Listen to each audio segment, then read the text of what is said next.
Good morning, you guys. This is Sasha with Simply Sasha, and welcome back to my channel, Cycle 14. So, you guys, this is my last cycle before I hit the year, and I'm just trying to be very positive. So, let's jump right in and take this test. So, I've already got my urine, first morning urine, and I've got my old faithful. You don't have to spend a lot on pregnancy tests. I'm 7 or 8 DPA. I don't really know. Check out my video about me not tracking and the reason why I didn't. It's already enough stress in this TTC journey, and sometimes I don't even feel like picking up the camera, you guys, because I'm like, it's been so many negatives, and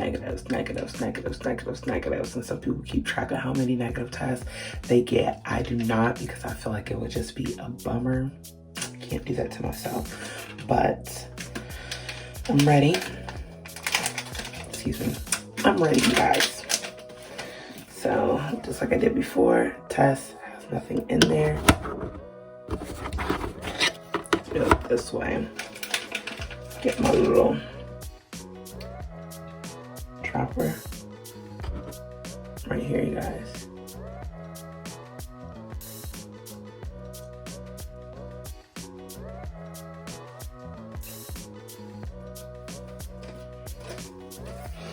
I try to always let it sit in there, and then I'll show you it running across. I'm hopeful, you guys. I am hopeful. You see this? Bam, working out and everything. I've been feeling really good. Check out my how I lost 11 pounds on my TTC journey.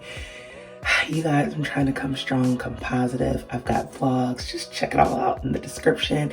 And if you haven't yet subscribed, what are you waiting for? Because things are happening every day. We are closer to these babies. So the dye has ran across, or is running across. I'll leave it right there, and let's chit chat real quick about what has been going on this cycle. So as I mentioned before, I did not track my ovulation, and this was in large part of I had things going on. I was doing summer school, which is my first time doing summer school, and I was ingesting being back in the building during summer school after teaching so many months at home. And I kind of made the decision between going back in the building and reacclimating that I needed to give myself some grace and a break and not stress over things so much. That was really important to me. I was like, Sasha, I think that us fixating on every point of ovulation, when I looked back at my last video, you guys, okay, when I looked back at her, and I was at church, leaving the church service to check my ovulation strips. Dedication, true, not knocking that. But I was just like, I feel like that's unnecessary stress I was putting on myself. Making sure that I captured my peak and got it done. And if you know better, do better. So I realized that that was not helping me be the best version of myself in this TTC journey. And if we are pregnant this cycle, that is absolutely amazing. That is like, yes. But if we're not, and I get officially diagnosed with secondary infertility, I want to still keep that. We got this. It's coming. Baby boy, baby girl is coming on her way. A setback is a setup for a comeback, you guys. I truly believe it. And so I'm encouraging myself. I encourage you guys. There's just so many things going forward that I just think it is important to keep my spirits high, and tracking ovulation was not it. So when I did take tests, I kind of lost track of the days, which is why I was like, this might be 7, this might be 8, I don't know.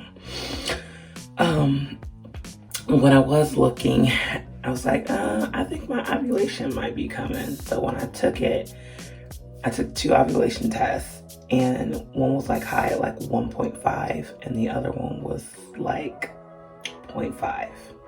So I was like, oh, if I hit my surge, I don't know when I hit like the highest peak in my urine, and then ovulation will be the next day. And it was cool. Hubby and I were in sync and whatnot anyway, so it wasn't anything like I feel like I had missed out. And speaking of hubby has had some issues with his leg and swelling, and my mind was just on making sure Boo was okay, like really making sure that he was good and just not fixating on it. Like we kind of talked about what would be happening in the next month either.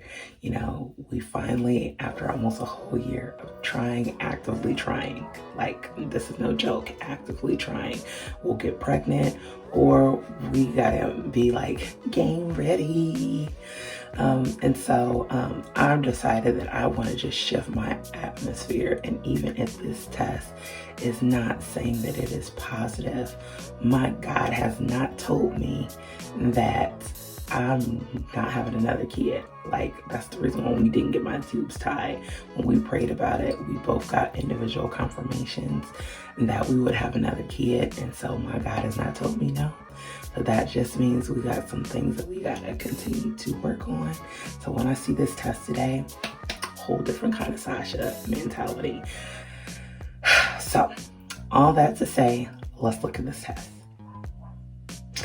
I feel like I always get nervous every time it's time to look at the test, but I'm gonna show it to you guys first. I really can't see it. It's at my eye line, so I can't see it.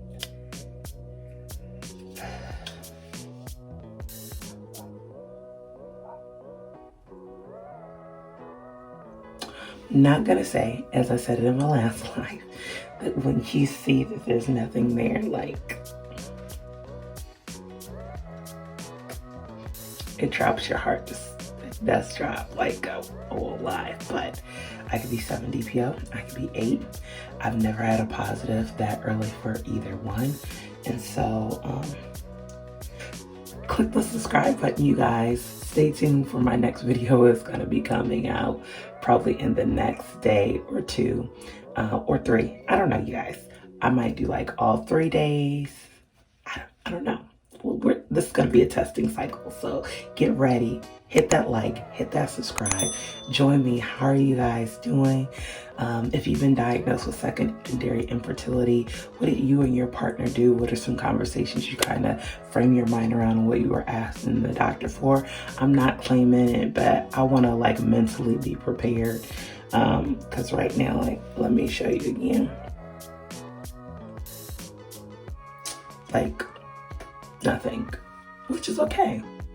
AF has not come, so you're good. We have time. Give me rainbow dust and all the rest of that stuff, and I'm giving them right back to you.